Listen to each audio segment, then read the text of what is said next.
Welcome. This is Leading with Spirit, the show that gives you an in-depth look at topics like what it takes to navigate your spiritual journey, how to heal yourself and grow your spiritual gifts, and balanced practices to expand your business and your spiritual leadership. I'm your host, Spirit Bird, shamanic teacher, healer, and author, here to guide you on your journey to becoming your most potent spiritual leader. Hello and welcome to the plant medicine episode. Actually, this is going to be the first of a series that I have coming at you. I'm really excited to be sharing more. Today, we're going to be doing Psychedelics 101.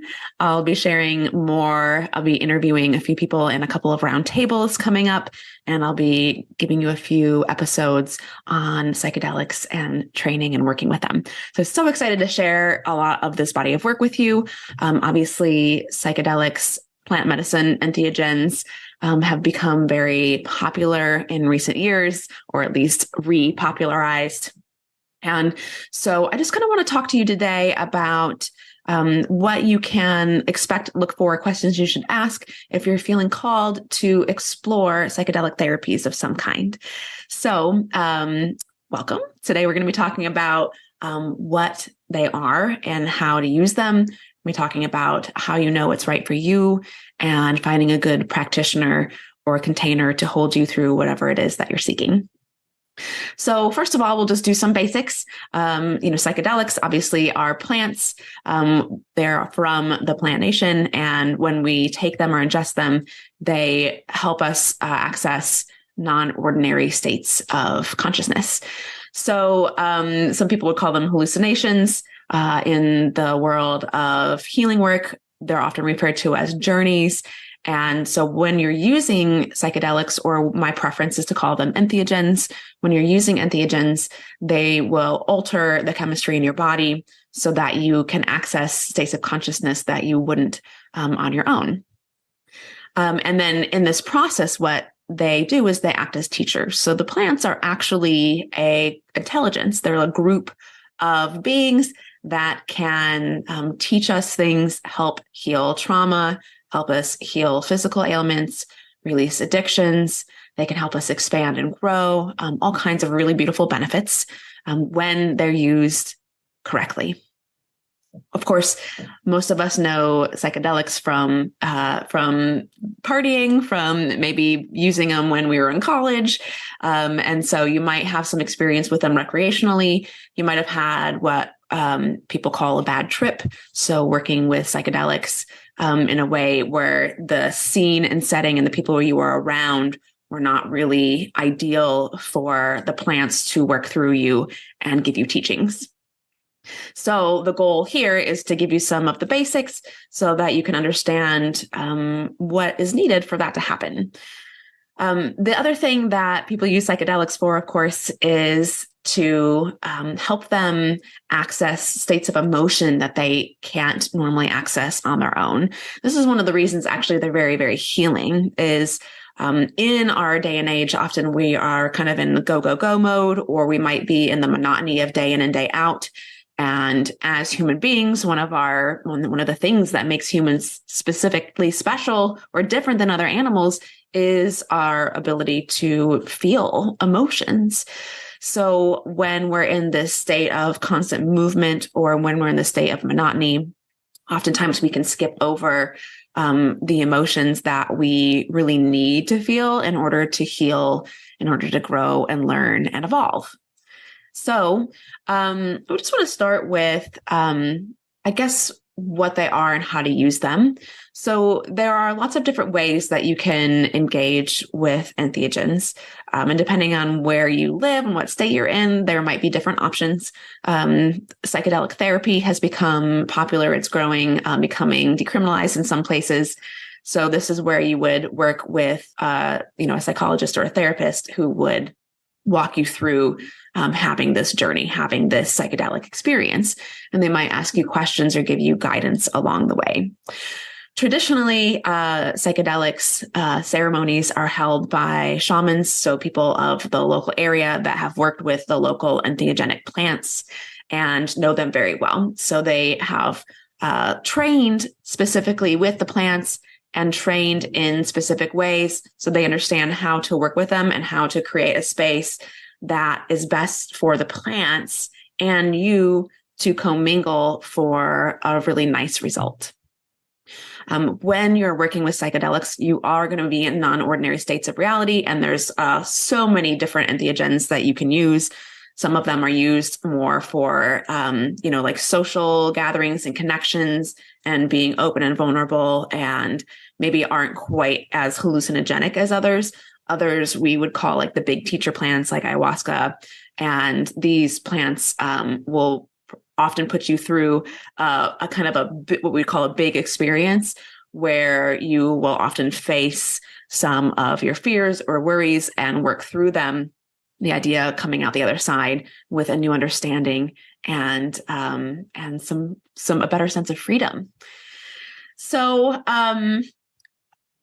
within the communities, you're going to find different people that have varying opinions on what is best for a ceremony. And I like to keep this open. There are people that will say, only clinical, only scientific ways are the best. Of course, we know that entheogens have been used for centuries. That is not new to this world. And the way that we use them to help ourselves as individuals is also not new, although science is starting to finally catch up with it and be able to document it in scientific terms, which is really cool. So that's one end of the spectrum. The other end of the spectrum, of course, would be working with a shaman that has very specific understanding of what's required or what works best for that particular entheogen that you're going to be working with, the particular plant medicine you're going to be working with, and the particular needs of the group of people that are coming together. So how do you know if it's right for you? So what entheogens are most popularly used for, again, is to help you recover from trauma, to heal the body or specific ailments, and actually to grow and evolve ourselves. So I also like this full spectrum, that you can both use these plants as a way of self-healing and as a way to expand your vision, expand your dreams, step into different ways of interacting with life. So you can change your reality. With all things, it's important for you to understand, if you're consider working with entheogens, that this is not like taking a pill. And this is often where people might have a negative experience where, especially in our American culture, we can get focused or get pulled in by this idea of having something that will save us. If we just do this one big thing, then we will be saved. And I always just encourage you to go for a slower, more integrated route, or maybe not slower, but a more integrated route. So if you keep in mind that this is a type of practice that can help you in your healing, but may or may not be the thing that, changes your life, or it's not this pill where you just take it and you don't have to do the work or be involved and it will save you. And actually, when we're working with entheogens, the most important part of the transformational process is after you've taken them and integrating them into your life, meaning having some help or guidance with taking what you experienced while you were journeying with them, and then weaving or folding that into your daily life so that you have some understanding and so that you can make the changes that the plants are showing you that are necessary.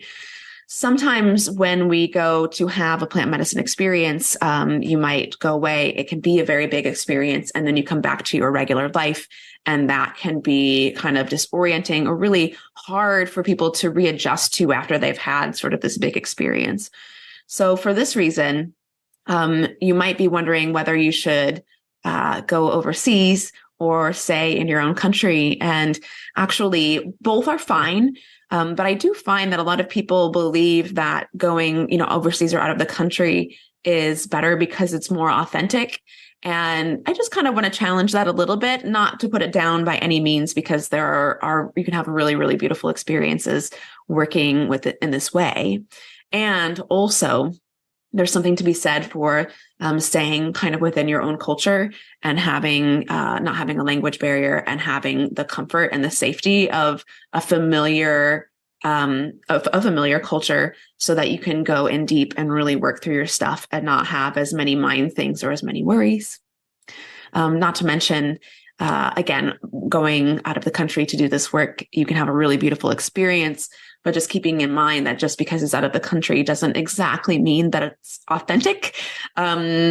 People outside of our country have learned how to accommodate Americans. So just keeping that in mind when you go to make your decision.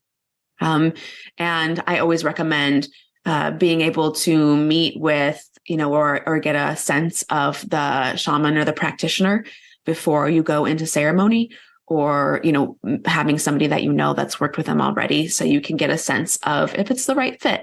And just like with receiving healing work from anybody, you want to both understand or know a little bit about their background and their, qualifications. And more importantly, do you feel comfortable with this person?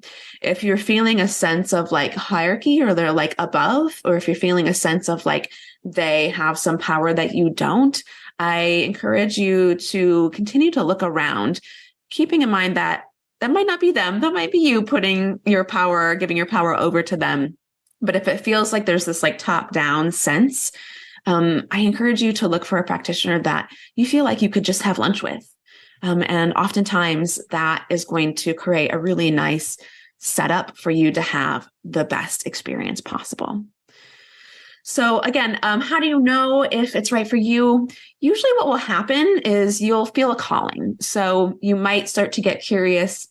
You might notice that you're getting signs or kind of invitations showing up in your life in certain ways.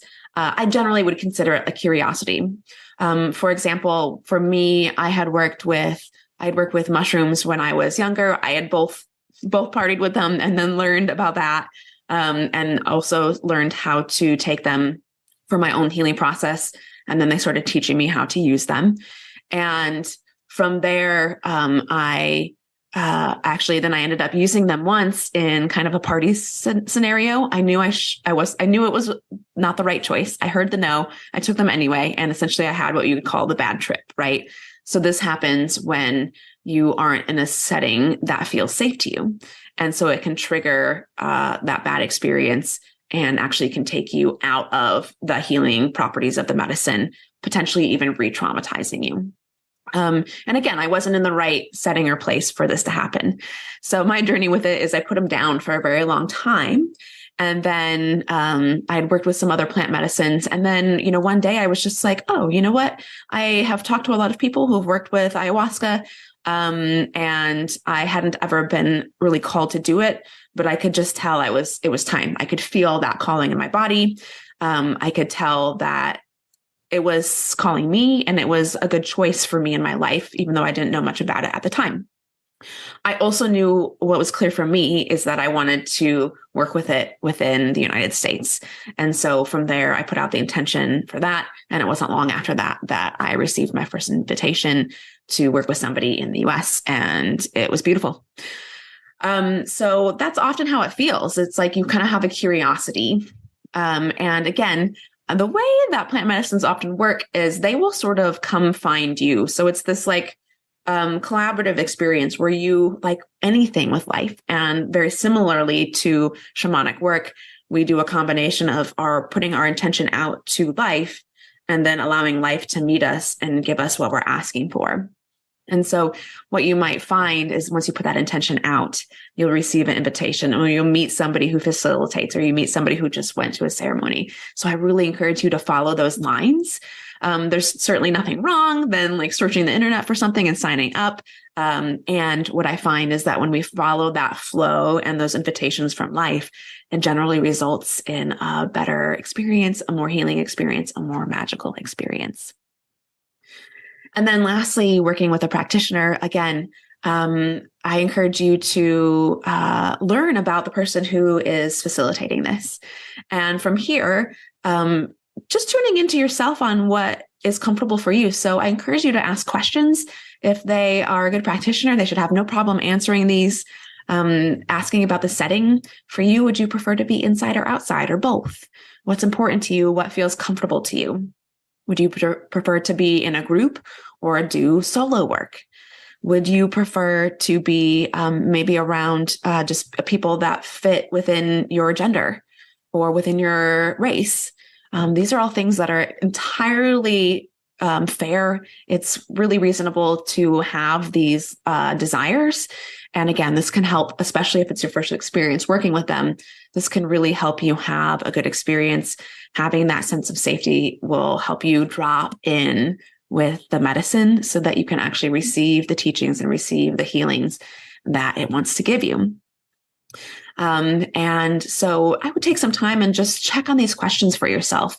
One, most importantly, why are you feeling called to do it? Do you feel like it's going to save you? If you feel like it's going to save you, you might want to hold off and work on some other personal development stuff first. Secondly, what do you want to work on? What is your intention? Be clear for yourself on what it is that you hope that it will give you, because this is going to be important for you to bring forward to ceremony for your shaman to help you through. You also want to know or have the sense of how you would feel comfortable, again, like indoor, outdoor, what kind of setting might feel good for you.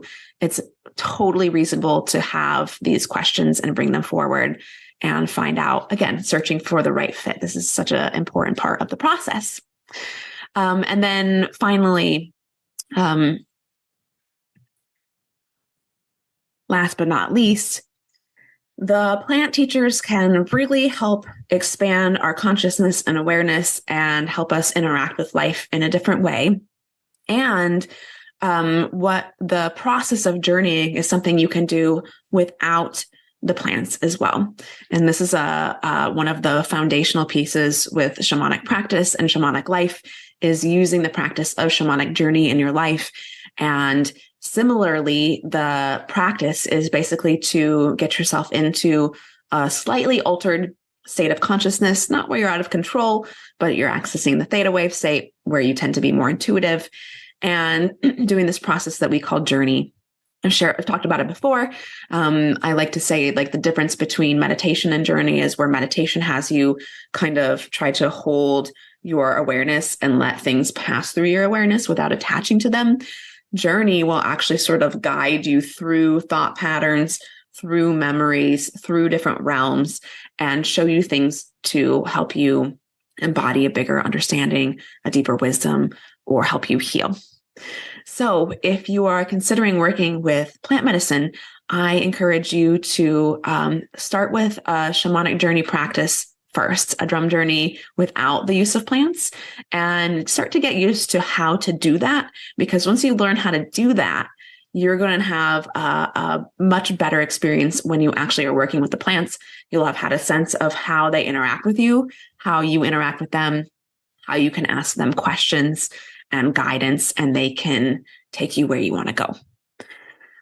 If you have any questions about that, I have a free guide. You can find that on my website, holtonhealingarts.com. You can also find it in my bio on Facebook and Instagram, or you're welcome to email me or DM me, and I'm happy to send that over to you. I also have lots of beautiful free resources on the website that walk you through a guided journey. And if you're interested in working with plants and would like to ask some questions, feel free to DM me as well. Happy to share my experience with you or give you some guidance and include you in when we're doing our next one.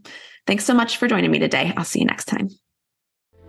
Have you been hearing the call to expand your spiritual gifts and step into your next level of conscious leadership? If you're a coach, healer, or a spiritual leader, you can learn more about Shaman School and growing your spiritual business on our website, holtonhealingarts.com, or send me a DM at Holton Healing Arts.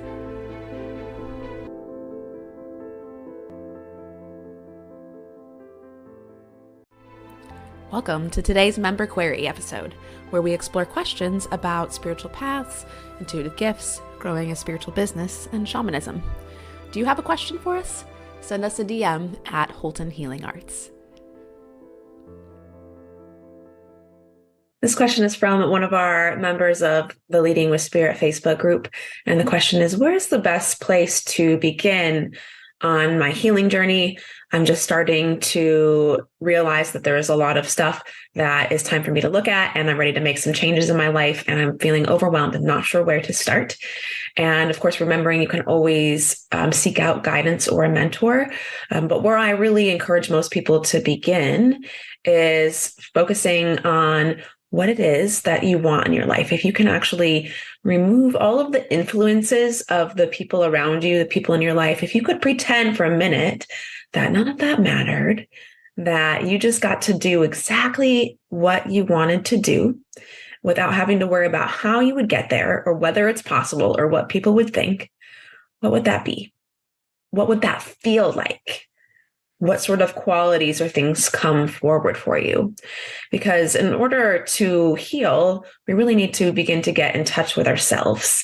And so again, tuning into your dreams, what excites you, your vision for yourself is one of the best ways to really quickly access your own identity and your own essence once again. From there, then I usually recommend working with the inner child work and doing some work on your past and rekindling that, healing some of that, going in there, excavating, learning from your past experiences, taking the teachings, and then applying them to your life. I hope you enjoyed this episode of Leading with Spirit. If you did, please share the link for this episode with your biggest takeaway, tagging me at Holton Healing Arts. It would also support me if you subscribed and left a rating and review of the show so we can support more people